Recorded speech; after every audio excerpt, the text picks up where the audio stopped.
안녕하십니까. 윤석열 후보는 외신 기자들과의 회견을 통해 대북 관계를 비롯해서 안보, 외교, 동맹 등에 대한 자신의 신념과 정책 방향에 대해 자세히 그리고 시원스럽게 밝혔습니다. 그 내용을 알아보겠습니다.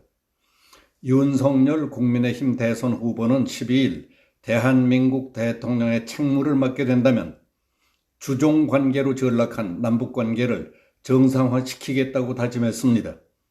문재인 정부를 겨냥해서는 북한의 위협을 방치했다며 강도 높게 비판했습니다.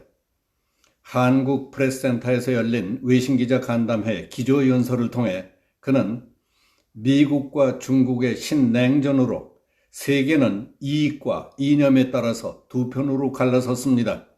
세계 유일의 분단국인 대한민국은 한반도 평화를 지켜내고 번영을 일구어서 자유민주통일 시대를 열어가야 할 과제를 안고 있다고 말했습니다. 윤 후보는 문재인 정부의 대북 정책에 직격탄을 날렸습니다. 그동안은 북한의 위협을 방치하고 안보 태세만 약화시키는 조치들이 있어 왔지만은 국민의 생명과 재산을 지키는 게 부국 강병의 초석이라고 강조했습니다. 구체적인 예로 한국형 미사일 방어망 체계를 촘촘히 하면서 한미 확장 억제력을 확충해 북한의 핵미사일 능력을 무력화하겠다고 강조했습니다. 비핵화 로드맵도 제시했습니다. 그는 북한의 비핵화를 위한 국제공조를 주도하겠다. 예측 가능한 단계적 비핵화 로드맵을 제시하겠다고 말했습니다.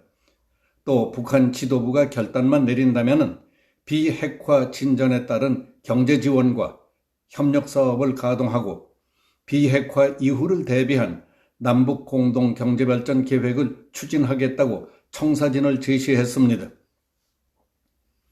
남북 간 방송통신 개방, 청년 교류, 문화 교류 확대 등을 통한 인도적 지원 방침도 거론했습니다.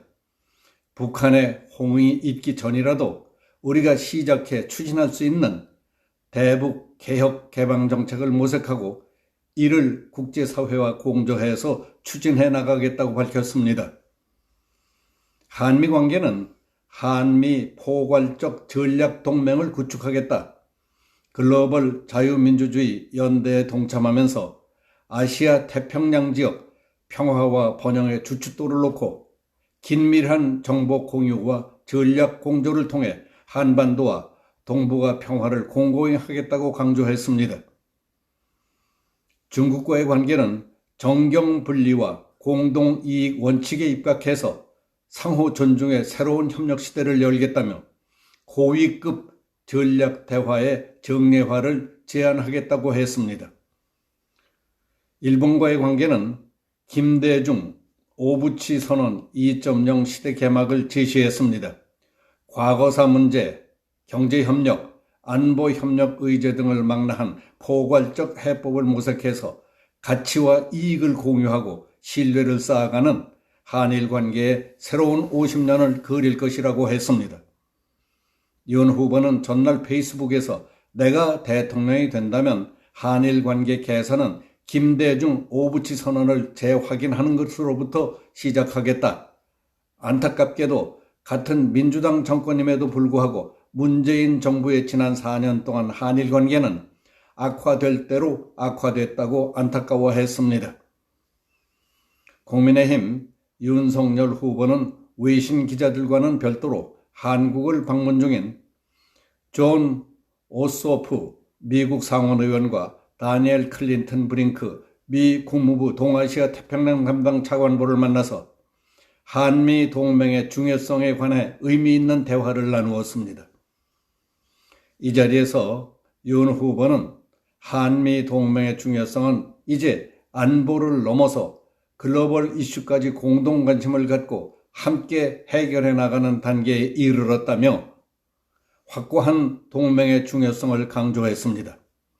그는 대부분의 한국인들은 한미 안보 동맹이 한국의 경제성장과 번영에 크게 기여하는 것으로 잘 알고 받아들이고 있다면서 미국과 전 세계 민주주의와 인권의 가치를 공유하는 국가들 간에 확실한 연대에 의해 글로벌한 이슈들이 잘 해결되길 바란다며 한국의 적극적인 역할에 대한 의지를 보이기도 했습니다.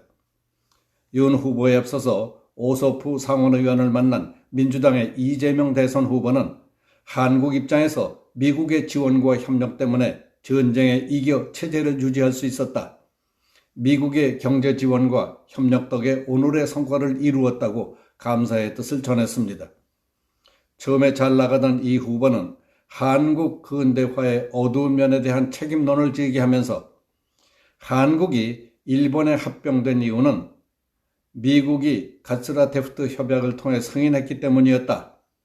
나중에 분단도 일본이 분할된 것이 아니라 전쟁 피해국인 한반도가 분단되면서 전쟁의 원인이 됐다. 이것은 부인할 수 없는 객관적인 사실이라며 한일 합병과 한국전쟁 모두 미국의 책임이 적지 않다고 지적했습니다. 같은 사람을 만났어도 윤석열은 한미 포괄적 전략동맹을 구축하겠다. 글로벌 자유민주주의 연대에 동참하겠다. 아시아 태평양 지역의 평화와 번영을 위해 긴밀한 정보와 전략을 적극 공조하겠다 하는 식으로 앞날을 위해 무엇을 할 것인가에 대해 초점을 맞췄던 것을 알 수 있습니다. 이와는 달리 이재명은 1905년에 있었던 일본과 미국의 가츠라테프트 밀약에 의해 한국이 일본의 식민지가 됐다. 2차 대전 후 일본군의 무장을 해제시키기 위해 미국과 소련이 한반도에 38선을 그었기 때문에 분단이 됐다 하는 식으로 흘러간 과거와 책임론에 중점을 두었습니다. 12일 하루 공개된 일정의 기사를 통해 볼 때 윤석열은 문제의 핵심을 정확히 파악하고 가야 할 방향이 미래지향적 발전적이 아닐까 하는 기대감을 주었다는 느낌이 들었습니다. 지금은 우리 앞에 가로놓인 문제를 해결하는 것, 그것이 한시가 바쁩니다. 120년 전, 80년 전 과거까지 들춰내며 그 책임을 따지고 앉아있을 때가 아니지 않겠느냐 하는 생각이 들었습니다. 여기서 마치겠습니다. 감사합니다.